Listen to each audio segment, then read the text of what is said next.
ang atong ebanghelyo nga nadunggan, dili na siya bag-o alang kanato. Apan kung imo yung tan-awon og maayo, naghatag kini og actually dakong hagit. Pero usahay o sa kadaghanan, diha sa atong pagpamalandong sa mga ebanghelyo, kung adunay mga medyo bugat alang kanato, ato lang siya ibaliwala. No? Kaya ang meaning baya sa ebanghelyo is about dying to oneself. And mao na siya gitawag og paradox. I don't know kung sa'y binisaya sa paradox.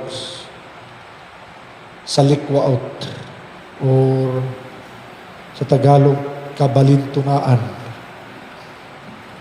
Na you find meaning and joy diha sa imong pagtuo if you are willing to deny or die to your own self.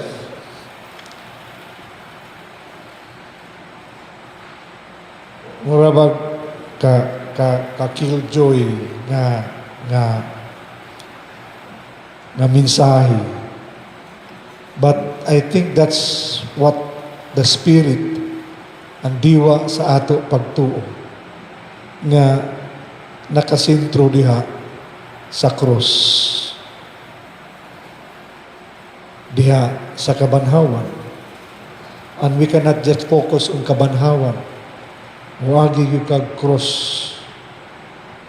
Ang cross, nagpasabot o pag-antos, nagpasabot o kamatayon before you experience kabanhawan. Diha sa ato, di sa ulog nga kapistahan o pangiling karon si San Lorenzo Ruiz. Si San Lorenzo nga diakono. Dili siya si Ruiz. Kay bag-o ra siya nga nasanto. Kini diakono ni siya sa tuig 200 pa. Usa sa 7 ka diakono nga inila dito sa Roma. No? Mao ni nga special gid siya nga nahimo siyang obligatory nga kapistahan tungod sa iyahang pagka-popular dito sa Roma, si San Lorenzo. Nga naghalad sa iyang kaugalingon. Naghalad sa iyang kinabuhi. Nga sa dihang gipasurrender niya ang mga kabtangan sa simbahan. Iya kining gipanghatag sa mga kabus. Ug sa dihang gipangayo na kini sa opisyal, iyang gidapit ang mga pobre, gidapit ang mga masakiton, gidapit ang mga disabled, o giingnan mao kini ang bahandi sa simbahan. Nasuko ang mga opisyal, gisugba siyang buhi. Gisugba siyang buhi. And naka-afford pagyapon siya og joke. Mao na nga usa siyang tawag siyang patron sa mga komedyante. Patron sa mga komedyante because at the middle of his pain and suffering, he was able to make a joke pa. Ang iyang joke, kay gisugba man siyang buhi, iya ko nung giingnan itong nagkuhan siya, baliha ko, kay napagod na ko. Ipabalik ko nung kay napagod na siya. So it's the dying. No? The dying, diha siyang kaugalingon. And literally, died for the sake of faith. O kung hisgutanan, diha sa metaphor, diha sa ato, nadunggan sa Ebanghelyo, kung ang liso sa trigo na mahulog, na mamatay, anha pa siya mamungag daghan.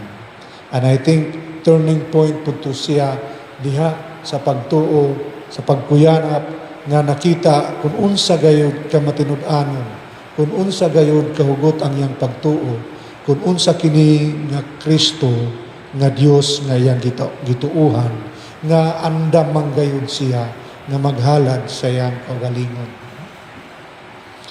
So mao po na siya pagpahinumdum sa ato. Kay murag na naman natural or mao na siya diwa sa ato kinabuhi. Labi na diha hisgutanan sa ato pagpangalagad. Nga when we serve, mareliyoso ka, ma-minister ka, maliktor ka, in whatever capacity. Once you begin to feel tension, pain, that's a good sign diha sa imong pagpangalagad. Ayaw dayong pagreklamo, kay gihagit na ka diha ang imong capacity to die into yourself. Kung magbati na gay kag medyo i-challenge na ang imuhang patience, gi-challenge na ang imuhang commitment, and then you feel you are being pushed, ayaw reklamo dayon. Kay invitation na siya nga you have to deny yourself. Kaya ato bangong human tendency is to look for comfort. We look for convenience. Nga even diha sa atong pagpangalagad, always gihapon ang ato pangitaon, comfort and convenience. And then we don't find meaning in that. Makakita ka og meaning diha sa ato pagpangalagad kung doon na kay kapasidad to sacrifice. And the more nga makamao ka nga mo sacrifice, the more you become at home with the term service nga naay diwa sa pagsakripisyo, ato masabtan kining ebanghelyo karon. Nga unless the grain of wheat falls into the ground and die, it will not bear fruit.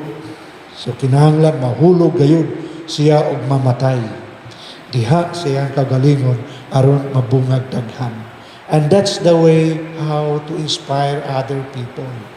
That's the way how to invite other people into the faith, into the life of service diha sa simbahan, no? So mao na siya atong hinumduman. Although gihapon sa ato inadlaw-adlaw nga panginabuhi, kay mao ra bagina mangita manggitag comfort, convenience.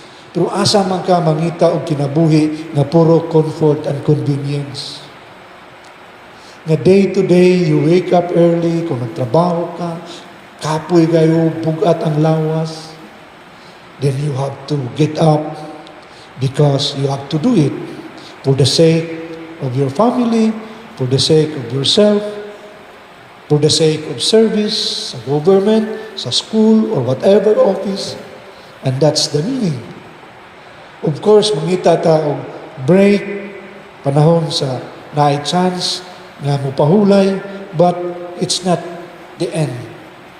Kay mubalik ka man gayud didto sa tawag sa pagpangalagad in whatever capacity diha sa imo katilingban, diha sa imong simbahan.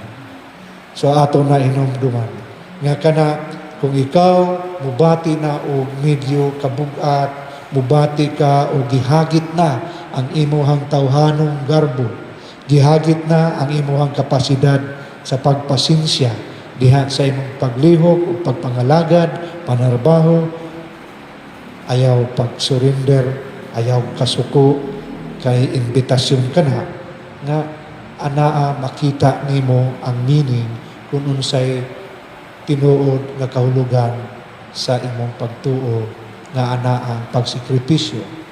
Kay imo harapod bation kung unsay kabanhawan, kung unsay mamahimong bunga nining tanan diha sa imong kinabuhi diha sa imong katilingban nga imong gialagaran.